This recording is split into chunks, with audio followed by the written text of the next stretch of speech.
Maraming nagja-jogging dito na. Naglalakad ulit ako dahil inutusan akong bumili ng tinapay sa napakalayong lugar. Ay, Diyos mio, 45 minutes na nilakad ko. Umalis ako ng bahay 6 o'clock. Now is 6:30. Malapit na. So 15 minutes ko na lang yung lakarin kung mabilis. Pero mukhang pagod na ako, guys. Pero okay lang naman. Dahil hindi boring ang maglakad dito. Maraming nagja-jogging ganitong oras.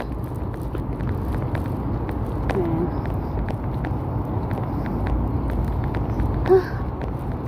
Ganda kasi ng mga ano dito, oh.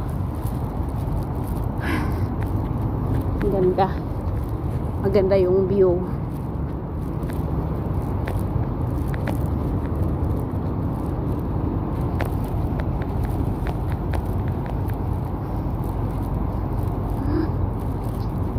Maraming may mga bata na maglalaro. Ayan, galing sa trabaho, naglalakad na lang.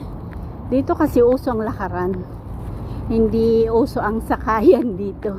Pag malayong malayo, oo, sumasakay sila. Pero kagaya nitong ganito, kahit medyo malayo, enjoy kasi maglakad.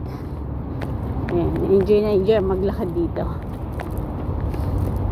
Maganda mag-jogging dito nga talaga. Nung medyo bata-bata pa ako, lagi ako nagja-jogging ng umaga dito. Babangon ako ng 5 o'clock. Bababa ako, guys, magbangon. So magja-jogging ako. O kaya 5:30. Pagdating ko ng bahay 6 o'clock. Yun. Kung tatakbuhin mo lang to 30 minutes, makakarating ka na, wala pang 30 minutes.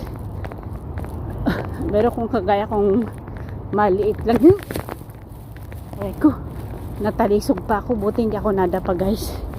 Medyo mataas yung ano, yung isang ano ng blocks ng ano ng